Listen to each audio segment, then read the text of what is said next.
Hi guys! Hello everyone! Hello mga sisilab! Welcome back again to another video tutorial, and for today's video ay magre-reband tayo na may kasamang cellophane. Actually mga sisilab, meron na po talaga akong tutorial kung paano ang mag-reband with cellophane. Pero sa video ito ay iba naman pong tutorial ang gagawin natin about sa reband with cellophane. Kung napanood nyo ang aking mga previous na mga tutorial about sa reband with cellophane, na yung cellophane ay hinalo ko po sa neutralizer or sa treatment. So sa tutorial na ito mga sisilab ay ihahalo naman po natin siya ngayon sa rebanding cream number 1. So first time ko po itong gagawin na ihahalo ang cellophane sa rebanding cream number 1. So keep on watching mga sisilab kung ano ang magiging effect nito sa buhok ng ating client. So before tayo mag-start, alamin muna natin yung buhok ng ating kliyente bago tayo magsimula sa pag-a-apply sa ating reband. Itong client na ito mga sisilab, every year po siya nagpapareband. So ngayon ay isang taon na rin po ito siyang naire-reband. Medyo natagalan lang yung kanyang pagpapareband ulit dahil sa COVID. So ayan, kung mapapansin nyo, napaka-kinky at napakakapal na mga strands niyan at napakakapal talaga ng buhok niya. At kung may mapapansin kayo dyan sa bandang dulo ng kanyang buhok ay medyo straight. Yan po yung kanyang previous reband. So ayun mga sisilab, kung nais yung malaman kung ano ba ang magiging effect ng ating cellophane na hinalo sa rebanding cream number 1, just keep on watching. Pero bago ang lahat, please don't forget to subscribe. I-click nyo rin po yung notification bell para always po kayo updated pag meron po tayong mga bagong upload dito sa ating YouTube channel. And let's get it started!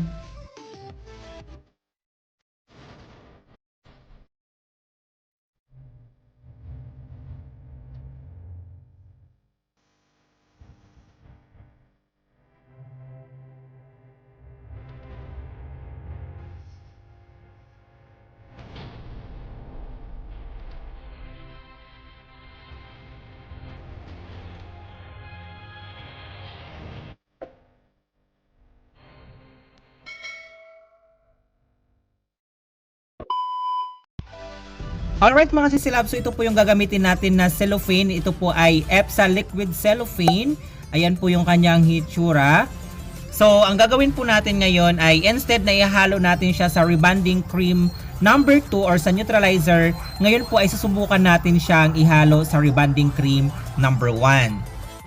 Actually mga sisilab, nakalagay po talaga dyan sa direction ng box na ito ng liquid cellophane ng EPSA na hinahalo po talaga yung kanyang liquid cellophane sa rebanding cream number 1. Pero pag ako po ay nagre-reband with cellophane ay hinahalo ko po talaga siya sa neutralizer or di kaya sa treatment, kahit yung iba ko pong mga tutorial about reband with cellophane. So this time mga sisilab, susubukan natin na ihalo yung liquid cellophane sa rebanding cream number 1 at titingnan natin kung ano magiging effect nito sa ating reband. So ayun mga sisilab, na ihalo na po natin ang ating liquid cellophane from EPSA doon sa ating rebanding cream number 1. Ngayon naman po ay directly po natin i-apply sa ating client's hair, pero wag nyo pong isasagad sa anet. Kung ano po yung pag-a-apply natin doon sa normal na rebanding, yung walang halong cellophane, same din po ang ating application kahit na may halo siyang cellophane. Wag nyo pong isasagad sa anit at wag nyo rin pong a-applyan yung may previous na reband parts, or doon lang po tayo mag-apply sa bagong tubo or regrowth parts. One thing na na-notice ko dito mga sisilab, habang ina-apply ko yung rebanding cream number 1, nafe-feel ko na madulas yung ating rebanding cream 1 na hinaluan ng cellophane. Siguro nakadagdag yung cellophane para maging smooth yung ating application.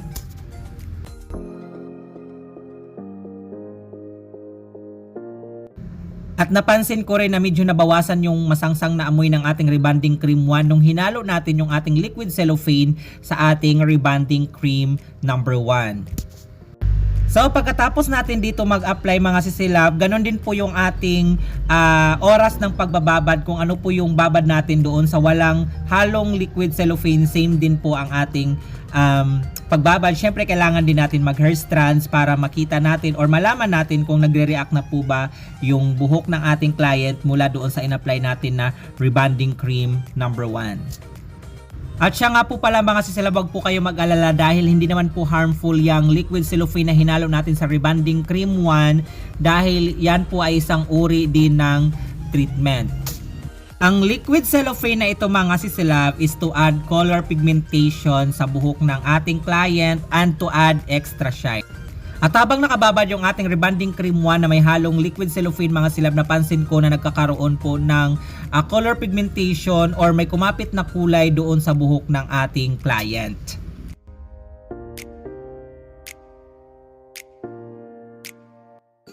So ayun mga sisilab, doon sa ating first application ng ating rebonding cream 1 ay binabad ko siya ng mahigit 1 oras, then chinek ko siya at nag hair strands tayo. So na find out natin na medyo okay na siya. So ngayon naman po ay binababa na natin yung ating rebonding cream 1 doon sa mga parts na naiwan kanina na hindi natin nilagyan ng rebonding cream 1 or doon sa parts na rebonded before. So kailangan din natin siyang lagyan dahil medyo buhaghag na nga po siya.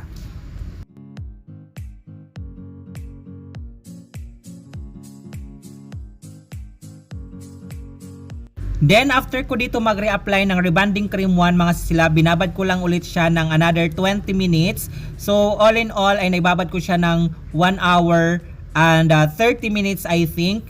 Then after nyan ay binanlawan ko na din po siya. Banlaw lang po, walang shampoo and conditioner. Then blinower ko po siya ng 100% dry. So yun kung mapapansin nyo mga sisilab. At ito na nga mga sisilab, na tuyo na yung buhok ng ating client at napansin ko dito na nagkaroon po ng color pigmentation yung buhok ng ating client dahil doon sa cellophane na hinalo natin sa rebonding cream 1. Ang nanotice ko lang dito mga sisilab, kasi pag naghahalo ako ng ng cellophane sa rebonding cream 2 or sa neutralizer ay hindi siya ganoon kakita yung kanyang color pigmentation, pero dito sa rebonding cream 1 ay kitang kita po talaga yung kanyang color.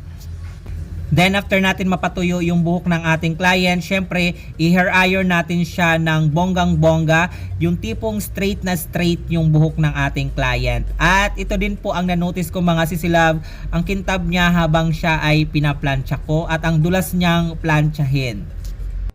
Ang nakakatuwa lang din mga sisilab dahil meron na siyang kulay and the same time ang kintab-kintab pa rin niya, parang hindi po nagbabago yung kanyang yung effect ng cellophane.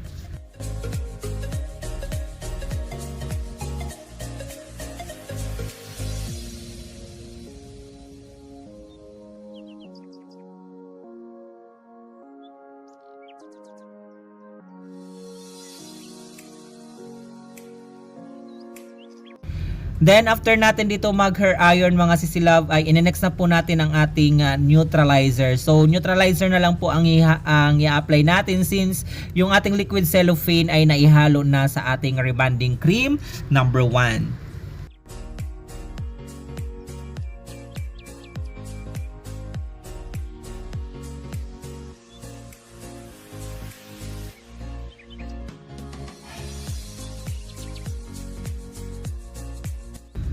Kung ako ang tatanungin nyo mga silab, saan ba mas maganda ihalo ang liquid cellophane na ito? Sa rebonding cream 1 or sa neutralizer? Sa ngayon mga silab, since na-try ko siya ihalo sa rebonding cream 1, parang gusto ko siya na ihalo na lang din sa rebonding cream 1 dahil nandun talaga yung effect niya. Makikita mo yung kanyang color pigmentation and of course, shiny pa rin siya. Pero pwede nyo rin po naman siyang ihalo sa rebonding cream 2 or sa neutralizer. Kung saan po kayo mas prefer mga sisilab, pwede rin sa treatment. Kung saan po kayo mas sanay. Pero kung ang cellophane po natin mga sisilab ay cream type, siguro mas maganda siyang ihalo sa neutralizer or ihiwalay na application. Pero kung liquid cellophane kagaya nito mga silab, para sa akin mas maganda siyang ihalo sa rebonding cream number 1. Pero as I said earlier mga sisilab, kung saan po kayo mas sanay, doon na lang po kayo. As long as maganda yung kinalabasan ng ating reband or yung resulta at mabigay natin yung 100% satisfaction ng ating client, doon po tayo.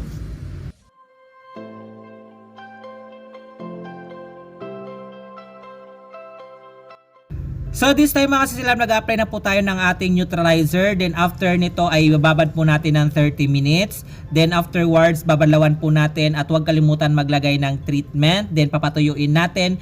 And of course, panoorin natin yung final touch at syempre ang ating after wash result kung maganda po ba ang kanyang naging resulta nung ating reband na nabanlawan.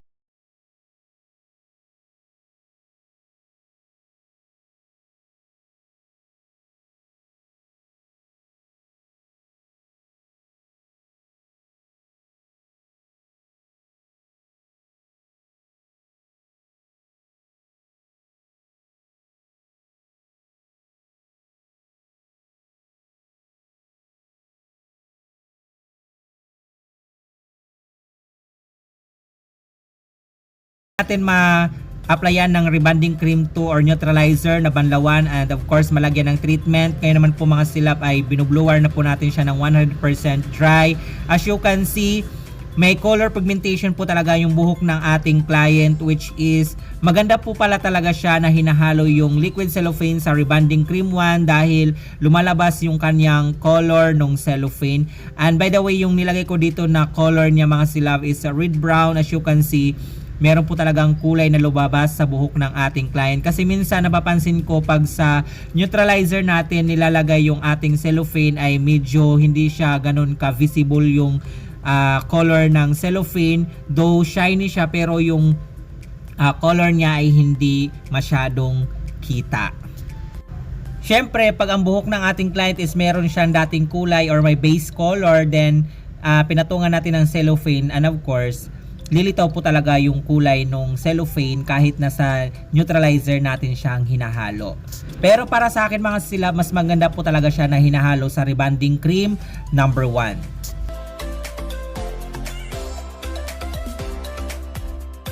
So sa inyo mga sisilab, ano po ang mas maganda? Hinahalo sa rebonding cream 1 or sa rebonding cream number 2 or sa neutralizer? Comment below at kung nakapag-try na kayo ng ganitong uri ng application ng ating rebond with cellophane, ano po ang inyong nag-experience? Comment below.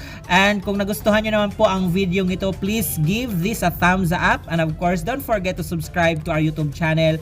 Click the notification bell for more hair care tips and techniques na i-upload natin dito sa ating YouTube channel. And sabay-sabay po natin panoorin ang kanyang final touch and of course ang final result mga sisilab. And this is Chading saying have a great hair day always mga silab and thank you for watching. Bye!